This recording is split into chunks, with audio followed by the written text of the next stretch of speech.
Hello everyone. जैसा कि आप सभी लोगों का एसएससी सीजीएल का एग्ज़ाम 1 दिसंबर से शुरू हो गया था, तो आज है आपका 5 दिसंबर और 5 दिसंबर का फर्स्ट शिफ्ट का एग्ज़ाम अभी ख़त्म हुआ है। तो जो भी क्वेश्चंस हमें मिल पाए जीके जीएस और करंट अफेयर्स के, उन सभी क्वेश्चंस का यहाँ पर हम एनालिसिस करवाने वाले हैं। तो जिन लोगों ने अभी तक चैनल को सब्सक्राइब नहीं किया हुआ है, चैनल को सब्सक्राइब कर लेंगे, बेल आइकन को प्रेस कर लेंगे, ताकि आपको हर वीडियो का नोटिफिकेशन जैसा ही अपलोड किया जाए आप तक पहुँच जाए। और बाकी सभी शिफ्टों का PDF लेने के लिए आप हमारे टेलीग्राम चैनल से भी जुड़ सकते हैं, जो कि इसी चैनल के नाम से बना हुआ है। तो आप टेलीग्राम में जाकर के सर्च कर सकते हैं, या फिर डिस्क्रिप्शन में दिए हुए लिंक से भी आप जाके वहाँ कनेक्ट हो सकते हैं। तो वहाँ पर आपको सारी शिफ्टों की PDF एक साथ मर्ज करके दे दी जाएंगे। तो चलिए देखते हैं कि आज फर्स्ट शिफ्ट में 5 दिसंबर को कौन कौन से क्वेश्चन पूछे गए थे। लेकिन उससे पहले आपको वीडियो को लाइक और चैनल को सब्सक्राइब जरूर कर देना है।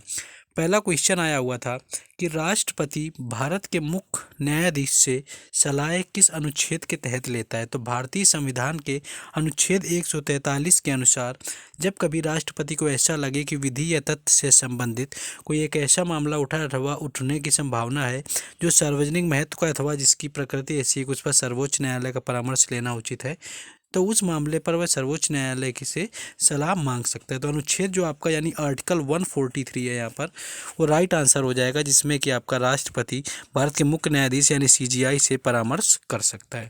तो ये क्वेश्चन पॉलिटी से आया हुआ था। नेक्स्ट क्वेश्चन था कि ब्रिटिश ईस्ट इंडिया कंपनी ने ब्रिटिश क्राउन को कब भारत का बागडोर सौंपा था। कुछ इस तरह का क्वेश्चन था, एग्जैक्ट नहीं क्वेश्चन है कि ब्रिटिश ईस्ट इंडिया जो थी, मतलब या इंग्लैंड के हाथों में पूरा जो कार्यभार था या गवर्नेंस थी भारत की, वो कब इंग्लैंड के हाथों में यानी ब्रिटिश क्राउन के हाथों में चली गई थी, ब्रिटिश ईस्ट इंडिया कंपनी के हाथों से। तो इसकी अगर बात करें तो कंपनी राज का अर्थ था कि ब्रिटिश ईस्ट इंडिया कंपनी द्वारा भारत पर शासन शुरू हो रहा था, जो कि 1773 में शुरू हो गया था, जब कंपनी ने कोलकाता में एक राजधानी की स्थापना की थी। अपनी पहली गवर्नर जनरल वारेन हेस्टिंग नियुक्त किया और संधि का एक परिमाण स्वरूप 1764 के बक्सर युद्ध के बाद सीधे प्रशासन में शामिल हो गया था। यानी 1764 में आपका ब्रिटिश क्राउन के हाथों में चला गया था बक्सर युद्ध के बाद में। नेक्स्ट क्वेश्चन देखेंगे। नेक्स्ट क्वेश्चन पूछा गया था कि फोटोग्राफी में किसका उपयोग होता है। तो फोटोग्राफी की बात करें में सिल्वर ब्रोमाइड का उपयोग किया जाता है। इसका रासायनिक सूत्र AgBi आपका होता है, यानी AgBr इसका फॉर्मूला होता है। तो सिल्वर ब्रोमाइड यहाँ पर राइट आंसर था, जिसका उपयोग आपके फोटोग्राफी में किया जाता है। नेक्स्ट क्वेश्चन पूछा गया था भारत के वर्तमान में चीफ ऑफ डिफेंस स्टाफ कौन बने, यानी जो हमारे नए इस समय CDS हैं वर्तमान में, वो कौन है। न्यू CDS पूछा गया था करंट अफेयर से। तो हाल में ही केंद्र सरकार ने पूर्वी कमान के पूर्व लेफ्टिनेंट जनरल अनिल चौहान को नए चीफ ऑफ डिफेंस स्टाफ के रूप में नियुक्त किया। तो नए जो CDS हैं वो अनिल चौहान को बनाया गया। न्यू चीफ ऑफ डिफेंस जो स्टाफ हैं वो CDS वो आपके अनिल चौहान जी को बनाया गया है। नेक्स्ट क्वेश्चन देखेंगे।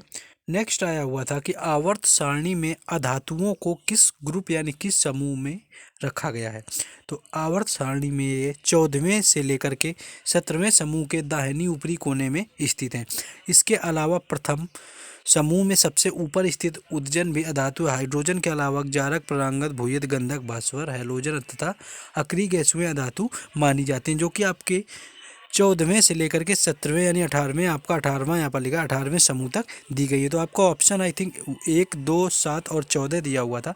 तो 14 जो आपका ऑप्शन में दिया हुआ था वो यहाँ पर राइट आंसर था।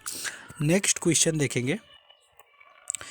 नेक्स्ट क्वेश्चन था कि स्वतंत्रता दिवस पर प्रधानमंत्री कहाँ पर झंडा लहराते हैं, यानी 15 अगस्त को प्रधानमंत्री के द्वारा झंडा किस स्थान पर फहराया जाता है। तो अगर इसकी हम बात करें यहाँ पर, तो झंडे की अगर हम बात करें तो स्वतंत्रता दिवस पर कार्यक्रम लाल किले पर आयोजित होता है, यानी लाल किले पर ये झंडा फहराया जाता है और इस दिन प्रधानमंत्री ध्वजारोहण करते हैं। तो प्रधानमंत्री आपके 15 अगस्त को लाल किला में झंडा फहराते हैं। वहीं अगर गणतंत्र दिवस की बात करें तो गणतंत्र दिवस का कार्यक्रम राजपथ पर आपका होता है। तो राजपथ आपको याद रखना है, क्योंकि इससे आपको राजपथ पूछा जा सकता है कि जो गणतंत्र दिवस पर होता है उस पर राजपथ में आपका आयोजित होता है और वहाँ पर झंडा आपके राष्ट्रपति के द्वारा फहराया जाता है, ना कि प्रधानमंत्री के द्वारा। नेक्स्ट क्वेश्चन देखेंगे। नेक्स्ट एक क्वेश्चन पूछा गया था कि माइक्रो अर्थव्यवस्था किस सिद्धांत पर आधारित। अगर माइक्रो अर्थव्यवस्था की बात करें तो सूक्ष्म अर्थव्यवस्था अगर बात करें अर्थशाखा की एक शाखा है जो अध्ययन करता है कि किस प्रकार अर्थव्यवस्था के व्यक्तिगत अवयव, परिवार एवं फर्म विशिष्ट रूप से उन बाजारों में सीमित संसाधनों के आवंटन का निर्णय करते हैं जहां वस्तुएं एवं सेवाएं खरीदी एवं बेची जाती हैं। नेक्स्ट क्वेश्चन देखेंगे यहाँ पर। नेक्स्ट आपका एक आया हुआ था कि इनमें से कौन सा उत्तर प्रदेश का लोक नृत्य है। तो ऐसा कुछ ऑप्शन में दिया हुआ था, तो ऑप्शन उसके नहीं मिल पाए। लेकिन उत्तर प्रदेश के प्रमुख लोक नृत्यों की बात करें तो उसमें आपका रासलीला होता है, रामलीला होता है, ख्याल होता है, नौटंकी होता है, नकाल होता है, स्वांग होता है, दादरा होता है, चरकुला नृत्य। यानी ये इतने नृत्य हैं जो कि उत्तर प्रदेश के लोक नृत्य। अगर इनमें से कोई एक आपका ऑप्शन में दिया हुआ था तो वो राइट आंसर था। इस राज्य में की गई रासलीला को ब्रज में राम रासलीला के रूप से जाना जाता है क्योंकि उत्तर प्रदेश के ब्रज से उत्पन्न हुई थी। यह एक नाट्य रूप है, अब कई भारतीय राज्यों में किया जाता है। तो यह क्वेश्चन पूछा गया था। नेक्स्ट क्वेश्चन देखेंगे।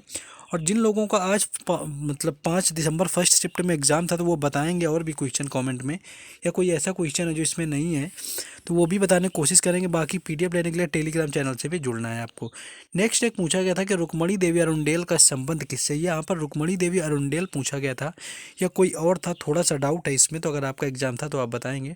बाकी रुक्मणी देवी अरुंडेल की बात करें तो प्रसिद्ध भारतीय नृत्यांगना रही हैं। इन्होंने भरतनाट्यम में भक्ति भाव भरा द्वारा एक नृत्य की अपनी परंपरा आरंभ की है। इन्हें कला के क्षेत्र में 1956 में पद्म भूषण से सम्मानित किया गया था। तो ये आपकी भरतनाट्यम से संबंधित नृत्यांगना रही हैं। तो ये आपका पूछा गया था कि रुक्मणी देवी अरुंडेल किससे संबंधित हैं। तो ये था आज आपका 5 दिसंबर फर्स्ट शिफ्ट के एनालिसिस। जो भी क्वेश्चंस मिल पाए हमने बताने का प्रयास किया है। लेकिन अगर अभी तक आपने वीडियो को लाइक नहीं किया तो वीडियो को लाइक कर दें, चैनल को सब्सक्राइब कर दें और पीडीएफ लेने के लिए टेलीग्राम चैनल से जरूर जुड़ जाएं। बाकी मिलेंगे सेकेंड शिफ्ट के एनालिसिस में। जय हिंद।